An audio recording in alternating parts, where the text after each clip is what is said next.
Hey, selam dostlar. Әлеге чыгарылышта сіз 7 миллион сумлык логотип, 18 миллион сумлык шыршы Акбарс хоккей клубы oyuncularının хезмәт хакы һәм виртуаль шын барлык күзлеге киюче сыерлар турында тулырак белерсез. Әйдәгез, башлыйбыз. Сезнең белән мин Ильяс Кызыкмызык. Киттек. Беренче яңалык безгә Петербургтан килеп иреште.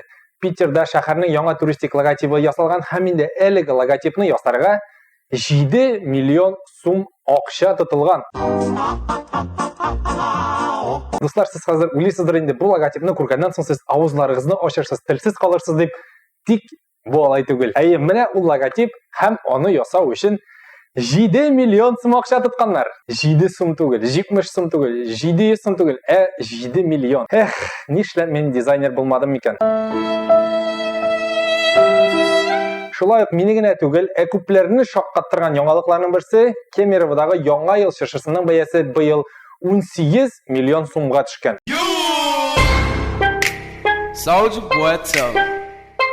Бу Мәскәү Кремленең яңа ел шыршысы белән чагыштырганда 3 тапкырга артыграк сумма. Юк, мин аңламыйм. Бу шыршыны эксклюзив рәвештә инде каян да булса үстереп алып кайтканнарым. Яки иннән да күркәләр урынына, яңа ел уенчыклары урынына алтын ташлар утырамы? Минем бу башыма сыймый.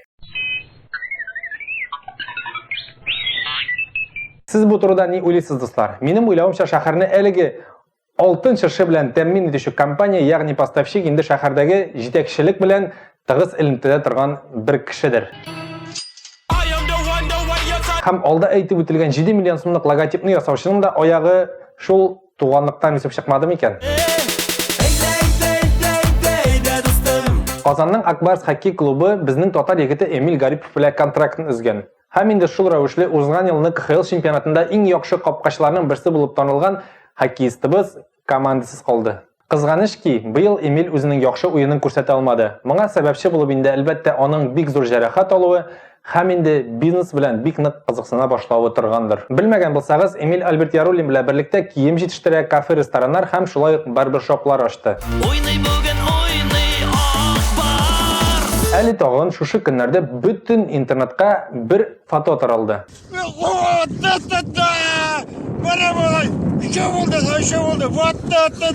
Биредә Акбарс хоккей клубы уенчыларының хезмәт хаклары күрсәтелгән. Үзегез күреп торасыз, Эмиль Зарипов белән Азоведаны гына уздырып, 3нче урында тора.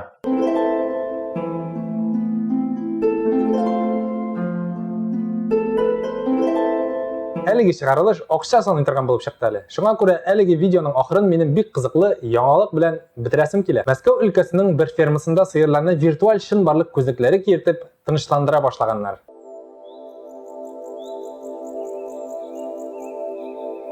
Сыерларга әлеге күзлекләрне киертәләр һәм инде алар җәйге булыннарны күреп, хыялланып, күбрәк сөт бирә башлаганнар ди.